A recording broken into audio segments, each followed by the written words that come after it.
une fonction f de x admet une limite infinie en un point A si lorsque x s'approche de A, f de x devient infiniment grand ou bien infiniment petit. Alors, pour comprendre ça, on va se baser sur une fonction de référence que vous connaissez bien, qui est la fonction inverse.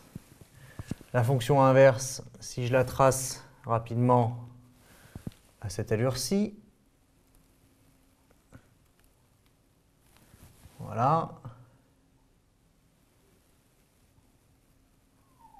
cette allure-ci. Ici, évidemment, en 0.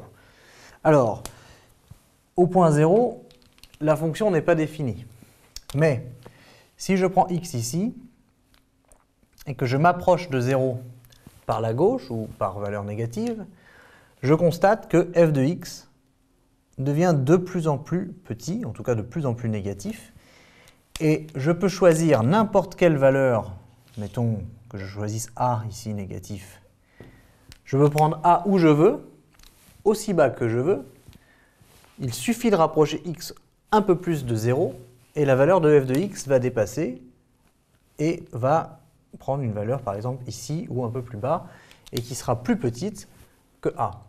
Donc, si je m'approche par la gauche, je vois que la fonction tend en fait vers moins l'infini, et donc je vais dire que la limite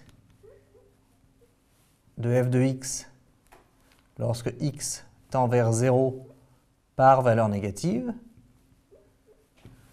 est moins l'infini.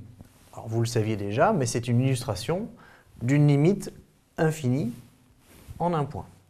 De la même façon, vous l'avez compris, si je prends x de ce côté-ci et que je rapproche x de l'origine, eh bien je peux choisir ici un a positif ou un, mettons a' positif aussi grand que je veux. Si je rapproche x un petit peu plus de 0, f de x va dépasser et on voit bien que f de x tend vers plus l'infini lorsque x tend vers plus l'infini. Pardon, lorsque x tend vers 0 plutôt, par valeur positive.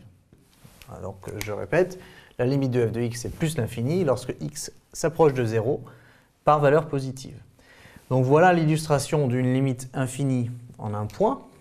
C'est un exemple classique que vous connaissez bien, c'est une fonction de référence.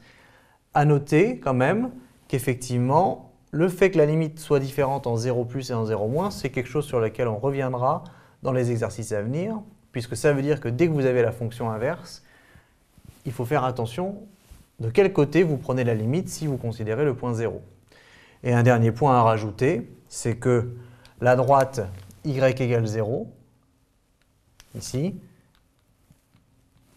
est une asymptote verticale au point 0. Donc lorsqu'une fonction a une limite infinie en un point A, la droite x égale A est une asymptote verticale de la courbe représentative de cette fonction.